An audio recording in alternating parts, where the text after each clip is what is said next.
PS5 digital. That's what we have today. I've already taken off the top plastic and the plastic shell. Just gonna go ahead and take out all the screws. Phone's always going off the hook here, but that's a good thing. More calls, more customers, more people I can help. Let's take all these screws out here. Got a whole bunch of screws. After I get this one fixed, I'm gonna go ahead and clean my shop today. My shop is a mess. I've already cleaned the floors and moved a couple things around. But this desk and my other desk that my soldering station is at, pretty messy. I'm gonna go through there and clean a bunch of those out.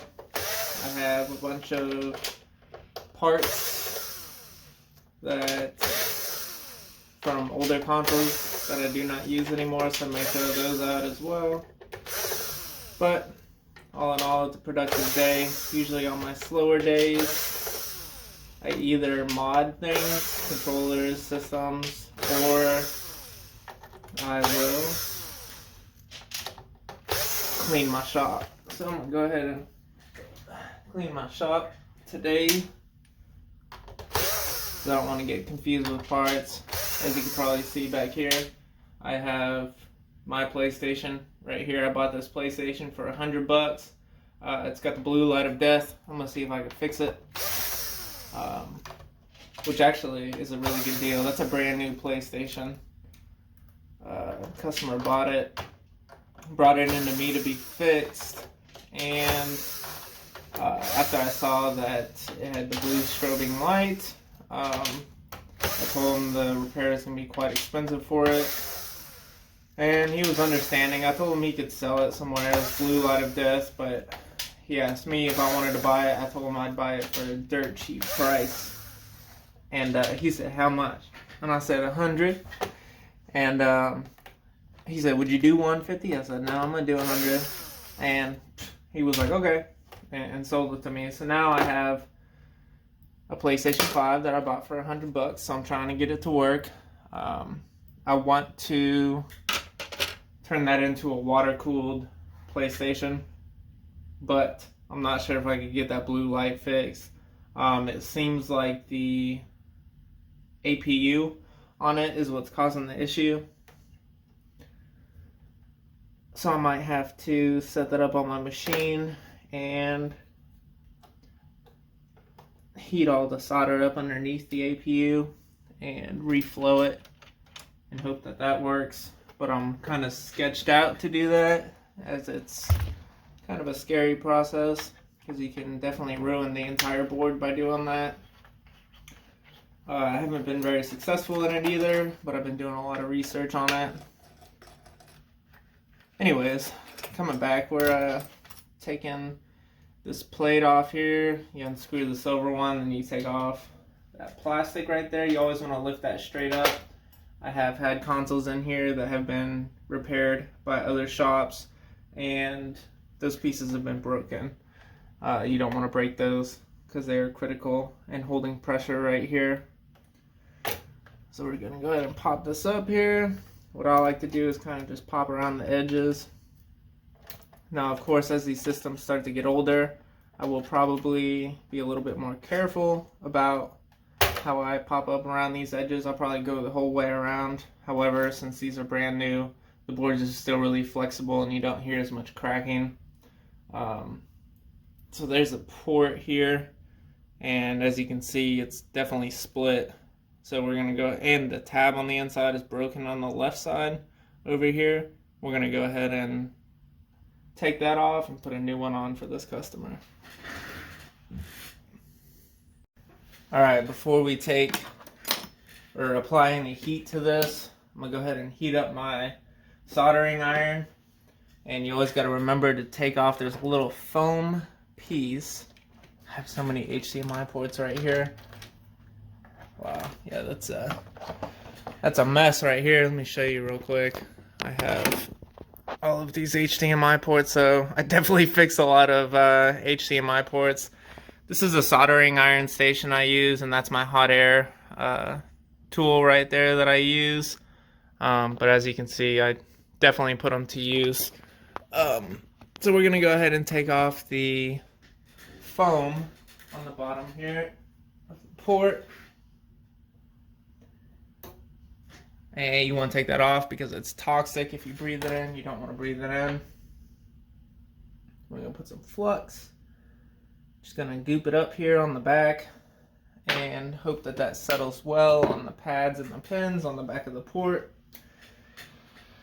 We're gonna heat this bad boy up. It's really cold in my shop today. Whenever I clean the floors, I use bleach because I like things to be really clean, on the contrary to what my desks look like. And whenever I mop, I put on a fan and cold air, that way that my floors, they dry up really fast so I don't get any mold. Because normally when you mop in an area and the air is really stagnant, it takes forever for the floor to dry. And then on top of that, you know, mold can definitely come from stagnant water, especially being against walls and stuff like that. You definitely don't want that. So I use a fan to dry everything off. I'm teaching you guys how to clean too, I guess. So we're doing a PS5 HDMI repair, and you're learning how to mop a floor. It's 2-in-1 right there.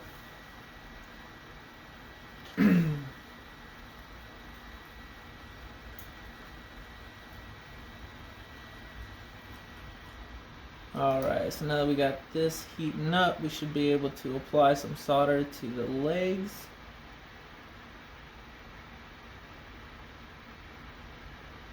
This warm air feels really good. The customer even walked in and said, "Woo!"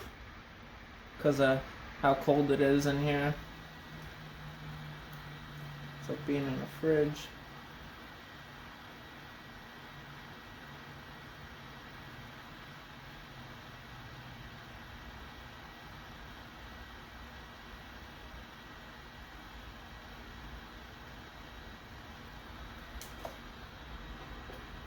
Alright, now that we have solder on those feet, we're going to go ahead and keep heating it here until it loosens up. So it still has a little bit of resistance, which is from the pads. And now it looks like it's pretty good, so we're going to go ahead and take that off. Yep. Alright, and there's the port there. Definitely busted up. And now we're going to suck out the holes.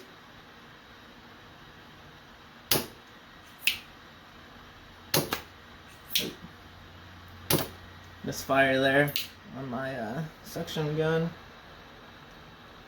Suction pin, I should say. And it always gets goopy like that, so I just have to flick that off. Because you don't want that getting on the motherboard. See, now it has solder inside of it, and you don't want to accidentally put solder somewhere where it shouldn't be on the board. Alright, now that we have the port off and we have the solder sucked out of those holes, I'm going to take some alcohol. And if I have any, yep, it's right behind me. I'm going to take some alcohol, and I'm going to go ahead and clean this area off so I can add some flux and some new solder.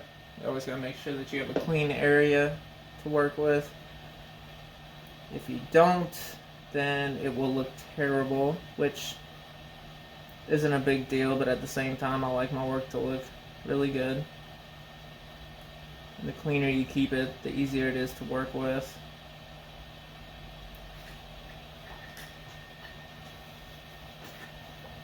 Alright, we're just going to wait for that to cool down a little bit.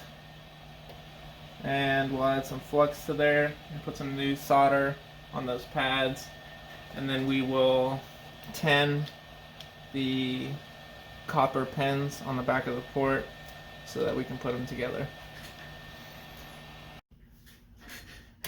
The motherboard is cooled down, so we're going to go ahead and clean our soldering iron tip off. It's already preheated, and we want to, oh, we got to back this way out. I must have been doing some major micro soldering. Oh, I think I was doing it on the other PS5, the one that I have.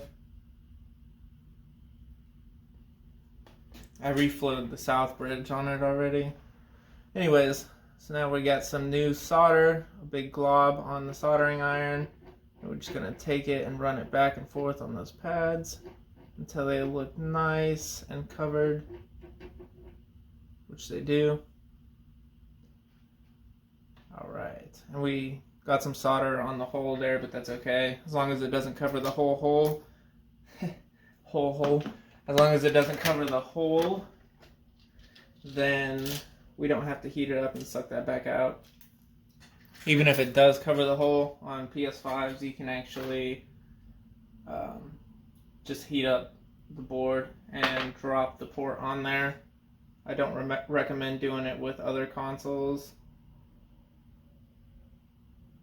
because there's more metal on the PS5 HDMI, and on like the Series X and S, you have plastic feet that go into the motherboard, and you don't want those to melt. However, we don't have that problem here, so we're just going to go ahead and tin the pins here.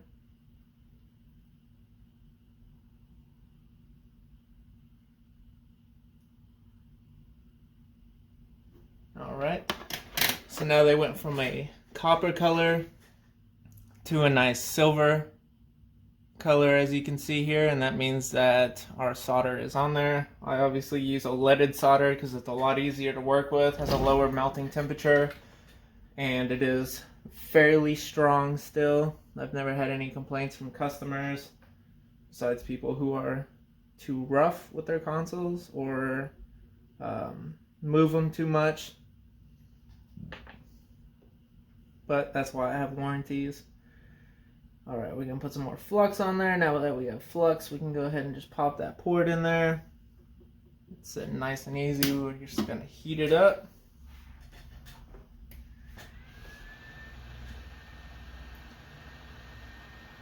And as we're heating it up, we're going to make sure that those pins are sitting on top of each one of those pads, straight on.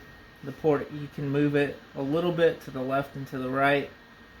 Now when the solder is loose, you don't want to move it left or right because you can accidentally bridge the connections between the pads or the pins on the HDMI port, which if you do that, it won't work. It'll probably say invalid format instead of no signal on the TV. Alright, so it looks like that solder is starting to melt back there. We can just go ahead and put some pressure on the back of the port now that those pins are aligned. Get some even heat distributed. Just cool it down a little bit.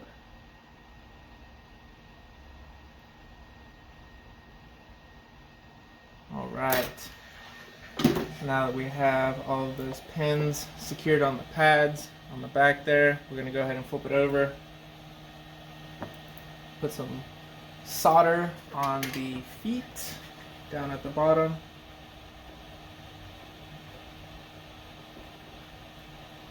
And I do this when the board is still hot because the solder takes better. And you don't have to scratch the feet holes to get copper, which is what the solder sticks to. Now if you're having problems with the solder sticking, if you have problems with the solder sticking on the bottom, you will have to scratch the rings around where the feet go. You will have to scratch those to get the copper to show, because the solder will stick to that copper really easily. But of course you want to clean it after you scratch it so there's no debris.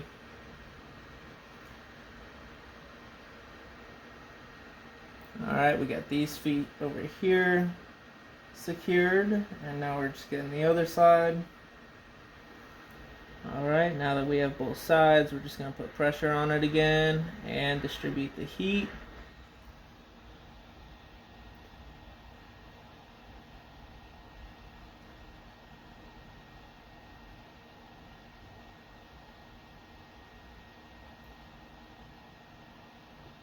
Alright, now we just have to let the board cool down.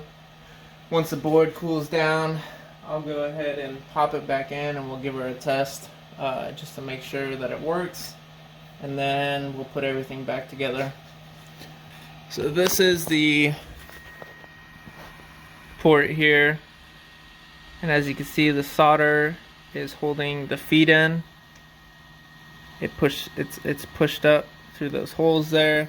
And on the back you can see that the pins are set on those pads, and you can see how clean the area is around the HDMI port. I take this very seriously, as you know, for one, it looks bad when this area is dirty. For two, it's harder to work on when this area is dirty because things can stick to it, things can get dirty, etc. So yeah, now we're just going to, there's a little bald spot there on the APU, so we're just going to take some of the liquid metal around the outside. We're going to suck that into the syringe and put it back there in the middle, that way that it sticks, and we'll test her out and get her put back together. Alright, we got the board sitting back on here now. Haven't installed anything, just moved all the ribbons out of the way, and we're just going to go ahead and pop that back in where the power supply is, just like so. And we just want to make sure that it's sitting right, nothing is holding it up. And we're just going to pop the ribbons back in.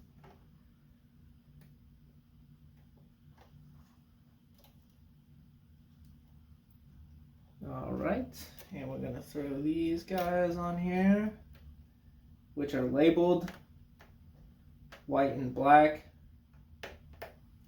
So there's the white one, here's the black one. We don't put these ones on just yet. We have to put the metal plate over the top first. We're just going to go ahead and put these on here. This plastic one just slides into these two little holes right here. And then of course this metal one goes diagonally across that. And it screws in to keep pressure down, to hold it together.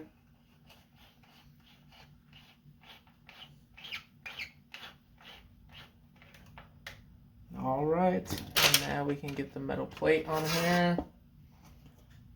And once we have this on here, we're going to secure it with a couple of screws. We'll put 4 screws in, so one right next to the HDMI port. One up here at the very top corner.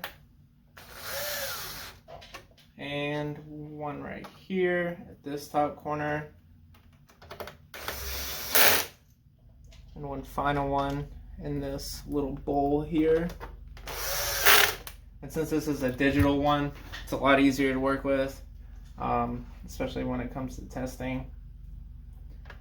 And you don't have to make sure that these antennas are completely out of the way, because you just want to make sure it's not around the edge or on top of any of the holes that the plastic plate sits on. Alright, so now that we have that there, we're going to go ahead and throw the plastic plate on here temporarily, and I'll leave the screws in so it's a lot easier to pull apart and put back together. Alright, plug the fan in. Now we're going to go test it real quick, make sure that HDMI is working. Alright, upon testing, we have a picture and everything is good. So we're going to go ahead and put this all back together. We got to take this back apart. The top plate here and the fan, we got to take those off, put all the screws back in, and then we'll put this back on here. Alright, we're going to do the minor disassembly here. So I've already taken the fan connector off, and we're just going to pop this off. Set that aside for now, and we're going to put all these screws back in.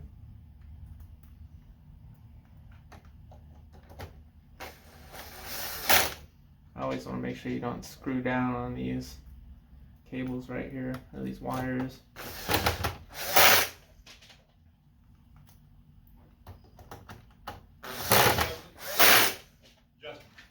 Yeah. I told you I was going to be gone next.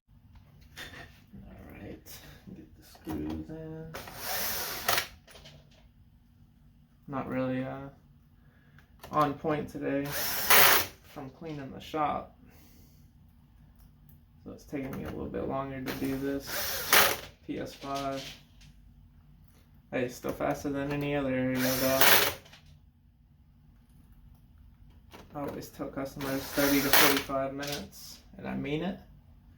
Most of the time, if I get warmed up when doing HDMI ports, especially on PS5, I can get them done back to back to back, and I could probably do, I don't know, let's say 6 to 8 PS5s in a day.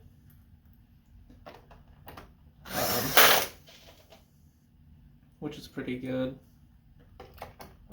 However, it's all based on customer needs, so it's not to say that I would get 6 to 8 in a day.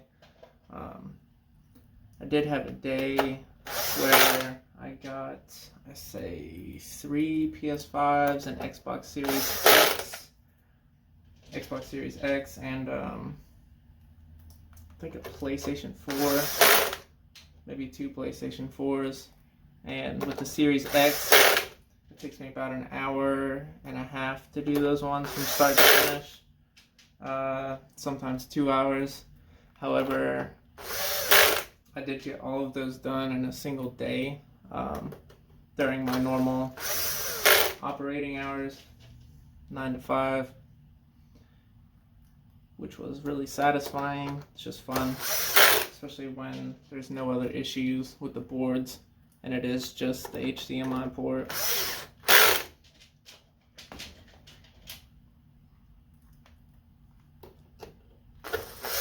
I'm hoping that we can get, well, I don't hope for it, but I'm hoping that I can make a video on doing tracer repair on an HDMI port, so I can show you how I do tracer repair, which is whenever a pad gets lifted up on the HDMI port, you're basically just making a new connection.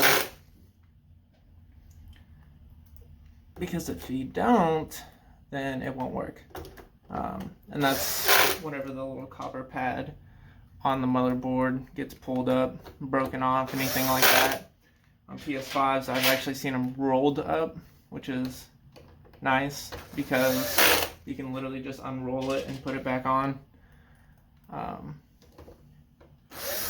But occasionally I have the ones where all the pads are ripped up. I had one, and this is one of the only PS5s I wasn't able to fix. It was a port that somebody took it to their friend or something like that to get it taken off, and the friend didn't know what they were doing and ripped up every single pad underneath the port. And I got it working for like maybe 10 minutes, and when I put it back together, it was no longer working. So I had to eventually, after working on that one for probably 2 or 3 days, I had that one. I called the customer and told them, you know, I'm not going to repair it, just because, you know, I was spending too much time on it. I could have repaired it, yes, but it would have taken quite a while to lay every single tracer down. And I was trying to use the previous pads, which worked. Obviously, they worked for a little bit of time. However, I did not want to spend any more time on that one because, funny story, I actually worked on that PS5 before, and it was the same issue, but that customer didn't want me to go ahead and replace the HDMI port because I told them, you know, it's going to cost a little bit more than a normal HDMI port to replace it because all of those pads needed to be retraced, and he ended up not wanting to do it. And so what he decided to do was what I recommended, which is, hey, you know, why don't you try to sell it? You know, sell it and describe to people like why you're selling it, which would be, you know, oh, I'm selling it because the HDMI port, you know, has all these ripped up pads, and I think he ripped somebody off and sold it to somebody. And I even told him before he left, I said, even if you sell it to somebody locally, what'll happen is they'll just bring it back to me. And so they ended up bringing it back. The new person who bought it ended up bringing it back, and I told him I knew it was going to come back, and I finally had the time to work on it. So I told him I would attempt it, and I told him the price and everything, and he was okay with it. However, I wasn't able to fix it. So, lesson learned there. But that was a while ago. I'm a lot more experienced with PS5s now. I know all the little tricks.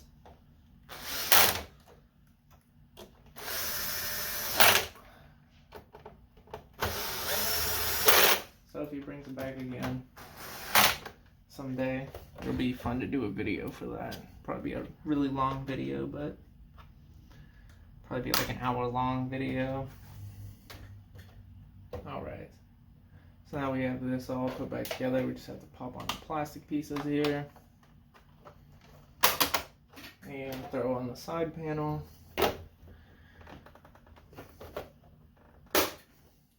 And this one has the base to it, which is one flathead here that screws into the bottom. I'm just going to go ahead and throw that on real quick, and we'll give it one last test. And we are good to go.